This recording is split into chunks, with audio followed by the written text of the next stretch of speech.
Hey, nothing sparks a debate like the topic of buying a new car. It's exciting, it's shiny, and let's be honest, that new car smell is pretty awesome. But is it actually a smart financial move, or is it just a money trap in disguise? Now, today on the Debt Free Dad podcast, we're breaking down the real cost of new cars, from sky-high payments to massive depreciation, and how they could be holding you back from financial freedom.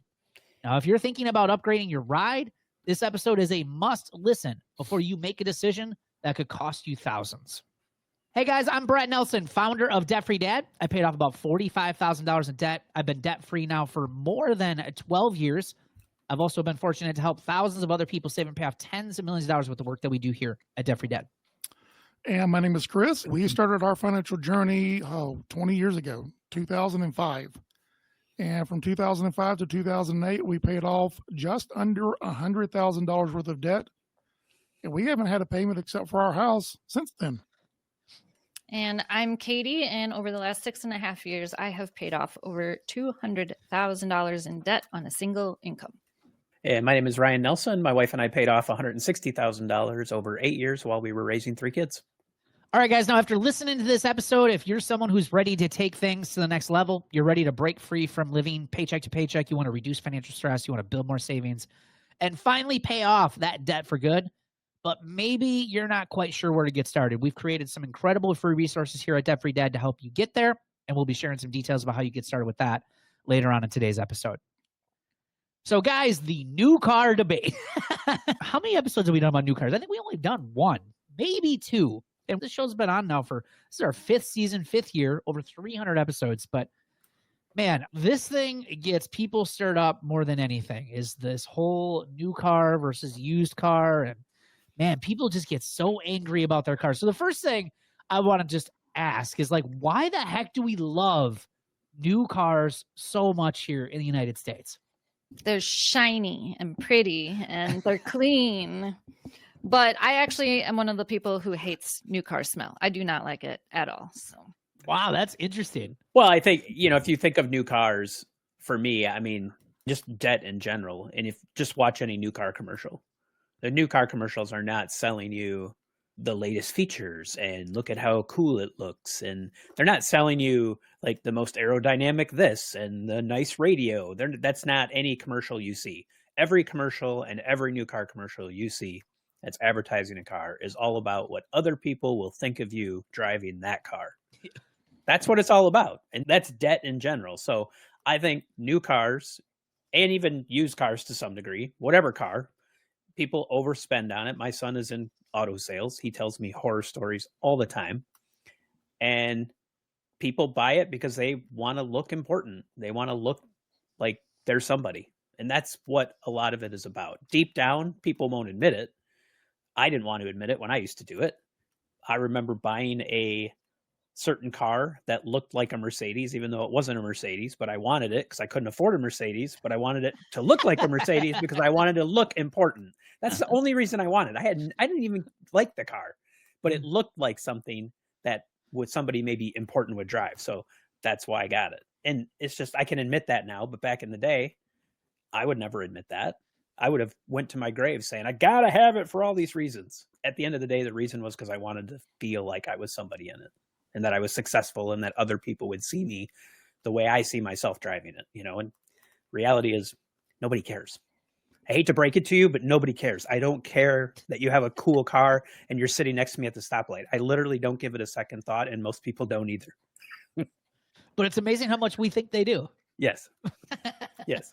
because you're going to be as cool as Matthew McConaughey, who can sell anybody a car just by looking cool, driving it around, and talking about it. In my Lincoln. That's right.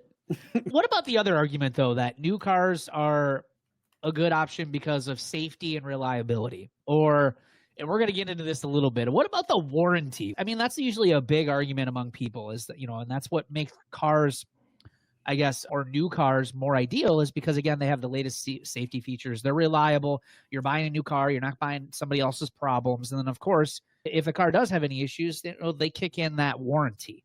And for someone, again, who might be living paycheck to paycheck or money's a little bit tight, they might think in their mind that that's the best option for them, because if anything does happen to that car, they don't have to worry about repairs. They don't have to worry about maintenance and all that stuff. Everything's going to be pretty much taken care of because it's a new car. I mean, outside of oil changes and things like that. So, like, what about someone who argues that? They're full of crap. And I don't mean to be, I'm not trying to be. So I'm going to throw myself out there right now. My son just got a car. He bought himself a car. He's been saving. He bought himself a car. He has an older car. I hate it. I don't like it. But we bought it because it's like $4,000. You know, on the market, if I were to buy it used, like on Facebook, because I went on Facebook for the show as well, probably would have paid around $5,000 for it. So we got it for $4,000 because that's what they were going to give him for it. It's $4,000. Is it fancy? Is it awesome? No, but it's paid for. And I think that this is the part where I think people just get caught up in. We'll make excuses on a lot of stuff. We'll make them a mile long. We'll make all the reasons. But at the end of the day, this has a crappy backup camera. But it's $4,000, and people will say, "Well, you know, you're going to have to put all these things in repairs and all that stuff." I know, but the average car payment is like $750 a month right now. So just take that times a year. I mean, you're talking $10,000. There's no way I'm putting $10,000 in that car in a year, and then over the course of some people, then have payments for 6 years. So you're talking $60,000 worth of payments. I ain't putting $60,000 in this car. I could put a whole engine in it and still only pay probably $4,000 or $5,000 for an engine. So I get that you need to have a reliable car. I totally understand that. And a lot of this, I think, is through the old, you know, back when we were growing up, cars weren't made to last like they do now. There's still, I think, this false perception that when a car gets to 125,000 miles, you got to get something new because it's going to fall apart. Yeah. But most of them are built for a long time. And then a lot of people will pull out their horror stories of like, well, I bought a used car once and the engine blew up and I'll never do that again. It's like, I get it, but that doesn't happen often. I'm not saying it doesn't happen, but I just think it's hard for people to, again, like you said, people are tied to this. It's very, very difficult conversation because I used to be this too. You would have never convinced me to not buy. We didn't buy new, but we bought fairly new. And you wouldn't have convinced me to not have a car payment for all these reasons, warranty, all this stuff. But we bought used for a long time now. And I've not had big issues like that. No. And you're telling me you bought a $4,000 car? It's got a backup camera? That's pretty sweet. Yeah. I was very impressed with that. Well, but let me tell you, like I said, I went on Facebook Marketplace because I think this is the thing. People will argue that you're never going to find a car. His car, it's a Kia Forte. It's nothing special, but his year, 2016, go look at a Kia Forte 2016 on Facebook Marketplace. I found them anywhere from $5,000 to like $7,000 with anywhere from 90,000 to 130, 140,000 miles. So you can tell me all day long that you can't find things that are affordable. A car with 90,000 miles on it. Yeah. Is it guaranteed that it's taken care of? No, but get it checked out, do all your homework, make sure it's all right. You could get a car for $5,000-6,000. Is it awesome? No. I'm not saying I love driving it. Don't get me wrong. I drive it and I'm like, I don't love it, but it gets me from point A to point B and I don't have a payment and I don't have all this money tied up in something. You could have a fairly new, if not dang near new car within 3 years that is safe, that's reliable, that's got all the nice safety features, and you never borrowed money to pay the bank for it. Right. And at this point, you've got a fairly new car. If you keep saving for, say, the next 7 or 8 years, you've got a car replacement fund that who cares at that point? You can go out and buy a brand new car if you felt like it. Right. It's all about the mindset, and it's all about using the math in a different way. And unfortunately, the car manufacturers and the banks have rigged this game to convince us that we always need a car payment. That's the only way to buy a car. And sure, they throw in the safety features and the reliability and warranty, when in fact, you're telling me that you bought a car 3 years ago. I'm guessing you haven't had to put a whole lot of money into it. Nope. And continue to save that money for a number of years to create a fund that could replace your cars for life. It's all about looking at things from a different perspective. And that goes back to educating yourself and using the math in a way that works for you, not in a way that works for the bank. Yeah. Well, I think it's the mindset of instead of making the payment to the bank, make the payment to yourself. Correct. You know, pay cash for a car, get started somewhere, And then in a year or two, you can upgrade to the next one. And I think this is where so many people who buy new cars just have like, yes, you're buying a new car. It's great. It's awesome that you have a new car. But what you tend to forget about, people make the argument, well, I don't want to make repairs on an older car, so I want to save that money. I'm going to buy a newer car. But what they tend to forget about is the depreciation. The average depreciation on a new car is 30% in the first year and 60% or more after the first 5 years, which is insane. So for instance, with an average new car price right now of $49,740, which by the way is crazy to me, the first year depreciation could be almost $15,000 in the first year. That means on average, you're losing over $1,000 a month in value on that car. Not only that, but you're being charged an average of $740, $750 a month for the payment on that car. And that's if you've got a decent interest rate, right? A lot of people, your credit may be bad. You're not getting a really good interest rate. So you got to think about like how much. And in those first 5 years, you could lose upwards of nearly $30,000 in value owning that brand new car. So a lot of people say repairs are expensive. Depreciation is way more expensive. And that's the part that just fascinates me, that people don't see the depreciation on the new vehicle.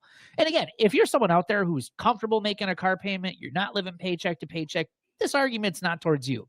This is towards the person who's constantly stressing that they're broke, they don't have any money, they're living paycheck to paycheck, but yet then they have one of these car payments. It's like the problem is likely in your garage or driveway. That's just my feeling. I'm going to throw myself under the bus because I did this, and I had a 1-year-old car, brand new, that I traded in for a bigger car. So bigger cars are usually more expensive. And that was the newest car model that year. And I was all ready to sign at the price I wanted. And then I just wanted to make sure it has seat warmers, right? And he's like, no, that's the base model. You have to go up a model. I'm like, but I live in Wisconsin. So those are, and I'm over 40. So they're necessary. Over 40. And the base model did not have the blind spot indicators. So that was I'm like, shouldn't that be like the base level safety standard, like for new cars these days? So it made me so mad because I had to pay more money because he'd already roped me in.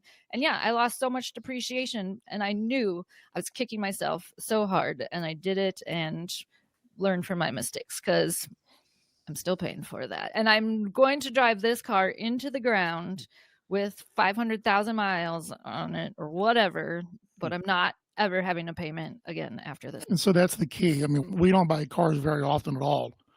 It's the most miserable experience dealing with car dealerships. And I'm with you. I'd rather have a root canal with no Novocaine. Yeah. Oh, I mean, but you do have to buy cars from time to time. And sometimes it's either a dealership or a private seller. And generally speaking, I think about every other car. At this point, we buy a brand new one, and then we buy a good, reliable used car. Again, that's not very often, because it goes back to what Katie said. If you wanted to beat the depreciation, keep the car for a long time. Right. But what I would say is we've been doing this for 20 years. All right. We've been out of debt for a long time. We can save money and pay cash for things. So we're in a position where we can afford to take the depreciation hit. But it's not as much of a hit when you own the car for 150, 180, 200,000 miles. Okay. So you really have to think about, you're right, Brad, depreciation will kill you. But if you certainly do buy a new car, keep it for a long time. Yeah. Okay. Right. Otherwise, you're going to be the sucker that turns around and sells that car 5 years later for $20,000. And you turn around and have another payment for another brand new car, and you're going to have $750 car payments for the rest of your life.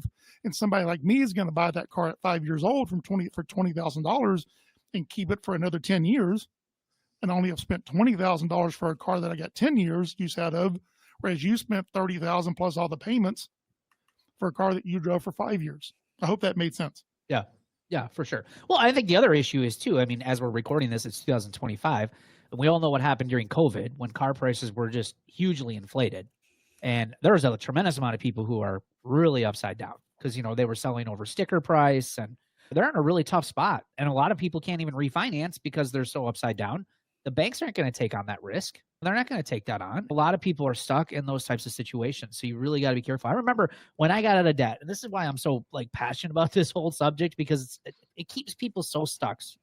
They're just so stuck in this new car thing. But I got rid of a brand new car. What was brand new when I bought it. It wasn't brand new, obviously, when I got rid of it, but it was nearly a couple years old.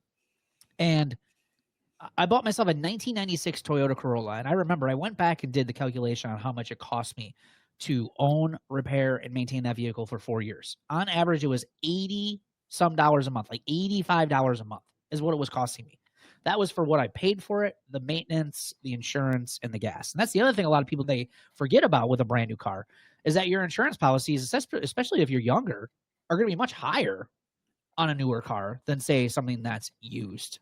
So that's the other thing you got to be cognizant about. In fact, they actually released statistics, AAA, total ownership costs. It's not just about, obviously, the monthly payment, but according to AAA, the average annual cost to own and operate a new vehicle in 2024, obviously as we're recording this, it's 2025, was $10,728. So almost $900 a month when factoring in things like your gas, your maintenance, your depreciation, insurance, and your borrowing costs. So again, if you're someone, again, who is living paycheck to paycheck, you're struggling with saving, you're struggling with getting out of debt, like that is such a huge burden on your cash flow every month. And the people that are able to make the transition from going to that big of a car payment, or maybe to a lesser car payment, or no car payment at all, I mean, it makes such a huge difference in what you're able to do monthly with that new money, right? And being able to save, get out of debt, pay off other debt. If so many people would consider even getting rid of just one new car payment, because a lot of families have two of these. And guys, the crazy thing about this is insane. 20% of people now have a car payment over $1,000 a month. And the terms are getting that much longer because obviously a lot of people can't afford 60 months anymore. So now they're on to the 6 years, the 7 years, the 8, the 9-year terms, right? And the only reason they're doing that is because people can't afford the payments on those shorter terms. So they extend the term out, the interest, like you're paying even more on interest in the servicing of that loan. So these are all things just to consider if you're in one of these payments. As a woman going into a car dealership, I hate to say this, but take your mechanic with you if you're going to go get a used car, because they are going to tell you an honest evaluation of what your maintenance costs are going to be versus a new car. I've had several great mechanics over the years who were just honest, trustworthy. They're not going to like just try to sell me something. They're like, this car has this kind of issue. It's a known thing. I deal with this all the time. Don't get that kind of car. So yeah, those are just some tips. And I would never take my father, he also used to be a used car salesman, and he always ends up with like the most expensive car. So I'm like, I'm not taking you, Dad. I want to save money when I get out of the dealership. So I'm taking somebody else that's going to save me money. I think the big thing is for most of you who are listening to this podcast, and we always have to remember there's a wide range of people who listen in various parts of their journey. But Brad is absolutely correct, and that is that your car payment is probably a large reason why you're struggling financially. And if you want to do something different and you want to try something different because what you've been doing is not working, give it a try. Getting rid of one or both or three or how many ever new cars or car payments that you have. Try buying, like Ryan did, a good, reliable used car. Okay, even 8-10 years old if you have to, because it's only temporary. We're not asking you to do this for the rest of your life. You possibly could, but what we're suggesting is try something different. There's a scene in the movie Days of Thunder that I like to tell people about all the time. In that movie, he's learning how to drive stock cars after having driven Indy cars. And they're set up differently. They have different sized tires, and he keeps blowing the tires. And so there's a scene where they're talking about his crew chief is saying, listen, you're used to driving Indy cars. Let's go out here, and I want you to run 50 laps the way that you want to run them, and I want you to run 50 laps the way I want you to run them, a different way. And I bet you at the end of the day, the speeds running things the way I want you to do them, you're going to be faster. And sure enough, that's the case. And the moral of the story is, if what you've been doing isn't working, let's try something different. Okay? It's not going to hurt you. Get rid of a car or a car payment if you need to. Reduce your car payment if that's what you need to do. to free up the cash to allow you to start doing some different things, such as, pay off your car loans, credit card debts, and other things. And I think you're going to find over the long term that that pain is only temporary. And you'll get to the point where you can save money to then start going out and buying good, reliable used cars, or even 20 years down the road, like I've been able to do, is every now and then splurge on a brand new car, keep it forever, and not let the depreciation kill you. But you've just got to put into perspective, where am I at in my journey, and what are my goals, and what is it that I want to accomplish? Right. And I promise you, getting rid of that car payment is going to help a lot. Yeah, I guess my last thought too, I want to just add, is that it's the opportunity cost of that as well. Now, I get that we're big, huge car nut people, you love your new car, but the number one reason why people don't get approved for mortgages in this country is because of high car payments. That's the number one reason they're not getting approved.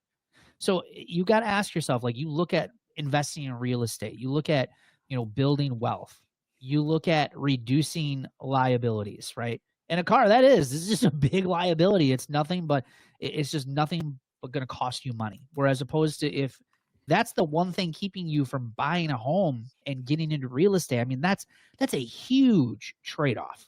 So that's something to consider, is that if you're someone who wants to buy a home, get into real estate, you want to start building wealth, just these massive car payments for most people, it's going to keep you stuck. And also, what's the emotional cost of that?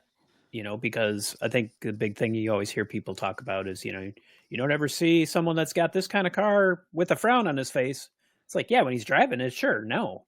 But 90% of the time when he's not driving it and things are miserable and you're fighting and you're arguing and it's financial stress, that's what you're paying for. It's not just paying for the car, you're paying for it in all those other ways like we used to do. And it's just, we could well afford the $750 car payment if I wanted to. We could go do it right now. I mean, would it have an impact on our budget? Sure. Could I do it? Yes. But it's like, I don't want to make that trade-off. I don't want to have that stress in my life and all that extra expense. And like you said, insurance, I carry liability. It's dirt cheap to keep this car as opposed to a brand new car, full coverage, all that other stuff that goes with it. Right.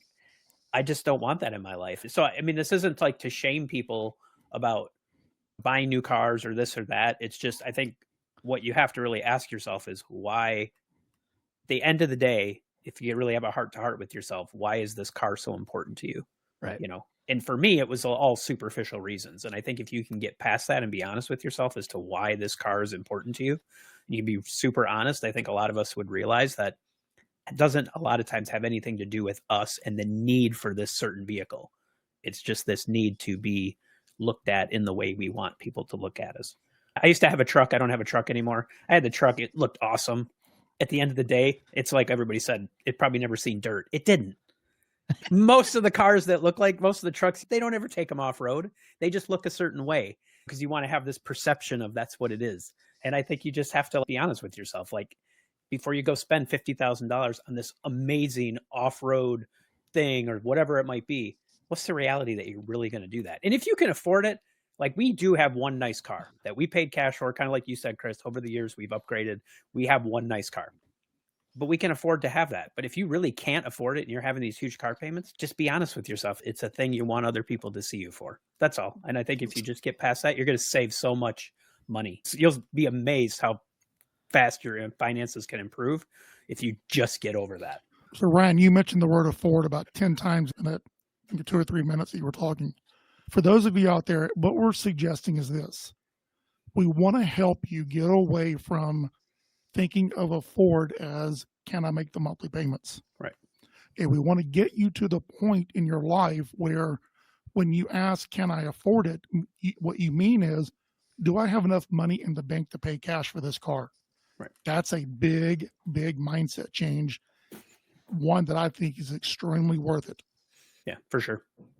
Yeah, and it's like you said, Ryan, I don't want people to feel like this episode was to shame people. It really is just to bring awareness to this, because it is such a thing that for a lot of us, it's so ingrained in us that you always have to have a car payment. You always have to have a new car. And for a lot of people, they don't realize how much that mentality is keeping them stuck. Kept me stuck, kept a lot of us stuck. And once you get out of it, it just makes such a huge difference in your overall ability to improve your finances, get out of debt, save more money, reduce stress. It is a game changer, no question. All right, guys, if you're ready to break free from living paycheck to paycheck, you want to reduce financial stress, you want to build savings and finally pay off debt for good, but maybe you're not sure where to start. Don't worry, we've got you covered. Simplify My Money is sent to you each Sunday to your email. Simplify Your Money is a step-by-step roadmap to better financial control, and you'll also learn easy-to-follow strategies to manage your money effectively. It's stress-free money decisions that will help you simplify your financial life with proven tips that actually work, and you're going to gain the tools and the confidence to tackle your financial goals head on. You can sign up for Simplify My Money by clicking the link at the top of the show notes. Thanks for joining us on today's show, and we will see you guys on the next episode.